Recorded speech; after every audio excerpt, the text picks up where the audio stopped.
Mishnah in Pirkei, as the father says, called Hamazaki as Rabbi, whoever influences the masses to murderous deeds, Zakas Rabbi, in Chet Ba'al Yodai, he will never cause sin to take place.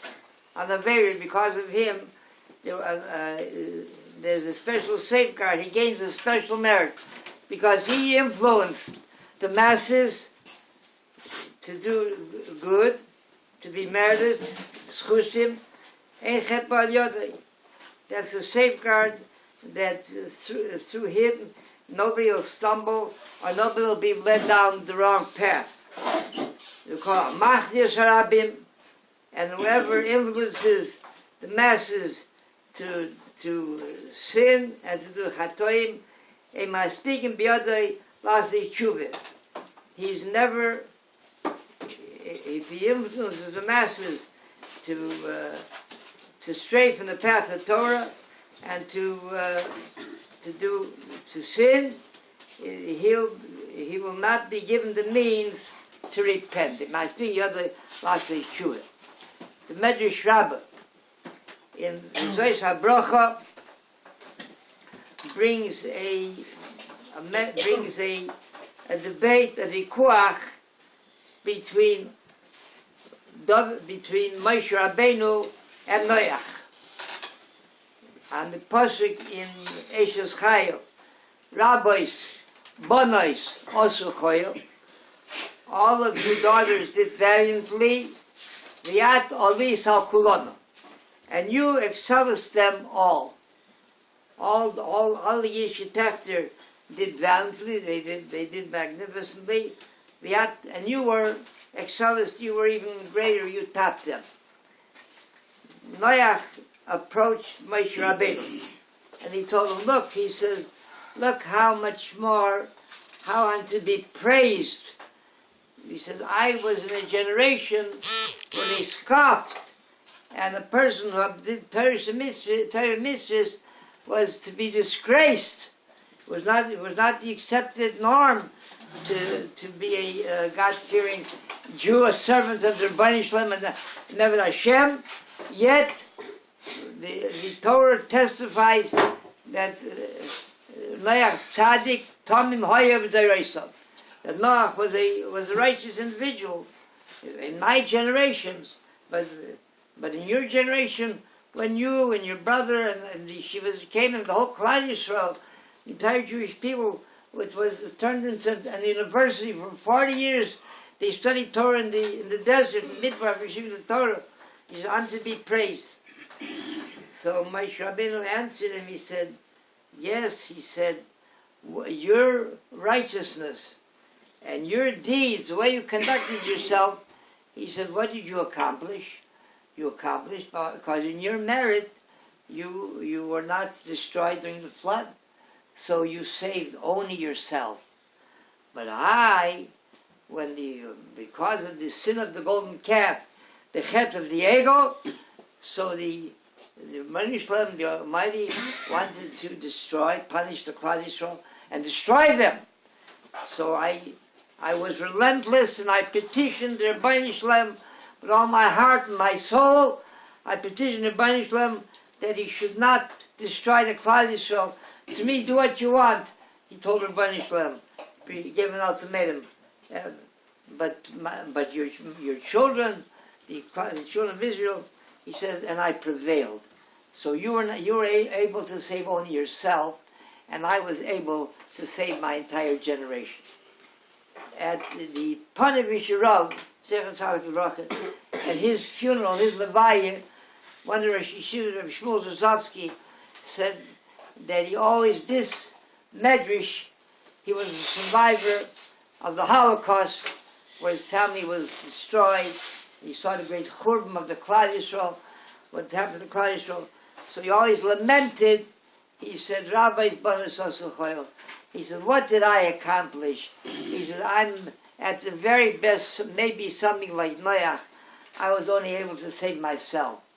But the Klal Yisrael, he said, that I was not able to say. In contrast, there's in the all over the news, the exciting news about the Parah Adumah, about something, a rarity in Jewish history that should have all the qualifications of a Parah Adumah, of a completely red, no black hairs. It was never worked. All of the qualifications are going into Parah Adumah. So I am from Forest. I met this unfortunate individual, one who he found the Parah Adumah. He had it in his safekeeping. So I was standing there with something so very special, standing there without a yarmulke, without any Jewish observance whatsoever. He started to tell me his history. He said, unfortunately, he said his father, when he was 12, 13 years old, his father took him to a cheder somewhere. So the Rebbe looked at him with his flannel plaid shirt and his dungarees, and he said to him, look around. The Rebbe said, see how the boys are dressed? If you want to be in this class, that's how you have to dress as well. So you have to put on a pair of black pants and a white shirt. They will accept you. So his father said, I'm an Auschwitz survivor. He said, we don't wear black. He said, black by us represents mourning. He says, in my lifetime there'll never be any mourning. He said, because my entire family was destroyed by Hitler, so there'll never be anything to mourn about. So Rabbi said, well, if you can't conform, so he said, we can't accept you. So he said, if that's the case, here's my yarmulke, here's my tzitzis. He said, forget about it. I'm not interested in being a Jew anymore. And then he concluded, he told the Rebbe, he said, after 120 years, he said, when you come before the throne of the Kisei HaKol, for the Almighty, and he says, when someone is not accepted in the yeshiva, it's for one of two reasons. It's either because he doesn't conform, or because there's no room. They have room in the classroom for him. So he said, they're going to tell you, my dear gentleman, he said, if there was no room and you couldn't accept him down below, there's no room for your neshama up here.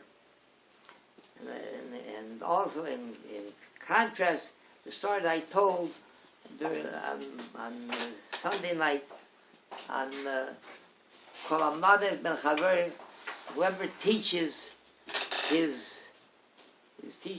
someone else's child Torah, Kilu Yolda. It's just as if he imparted and he sustained him spiritually with Torah, it's as if he gave birth to him. So a chosn at his engagement party, his vort, he rose to speak.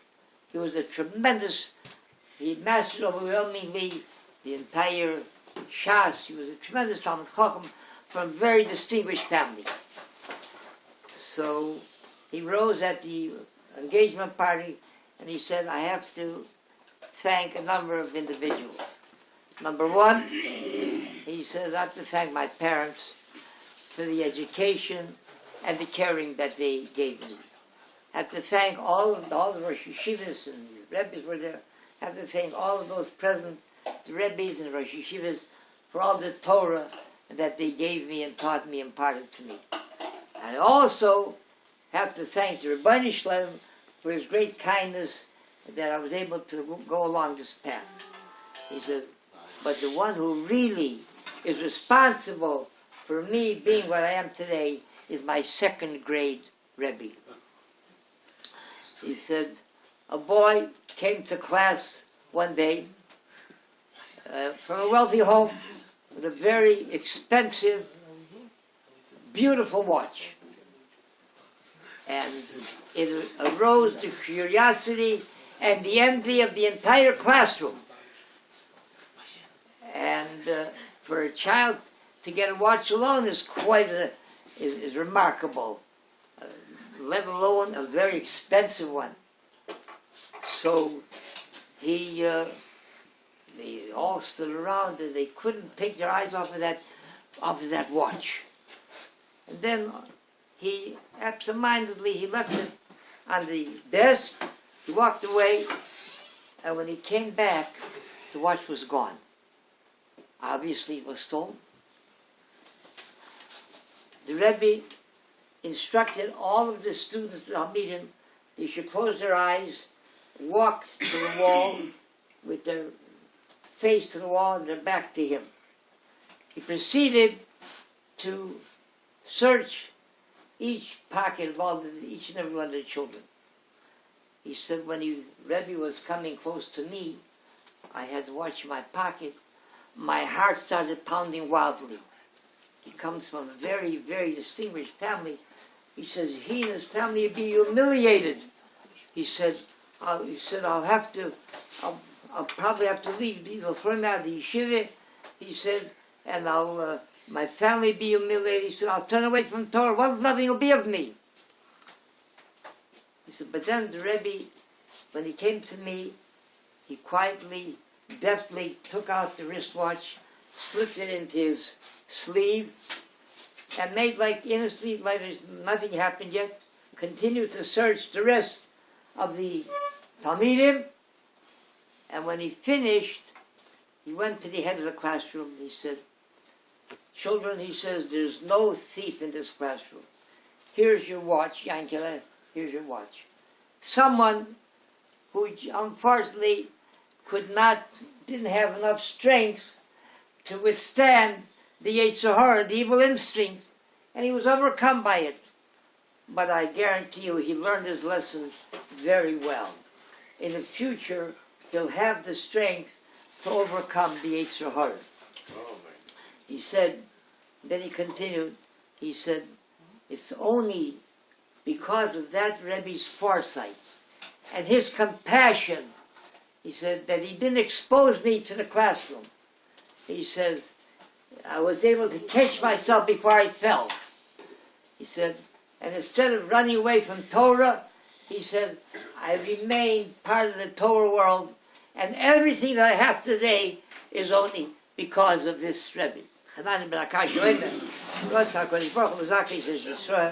לפיכך אילו פרמיסטוס שנאמר אדוני חוביס צדקוי יד לא תרוב יד. יתקדש ויתקדש וירבה. אמן.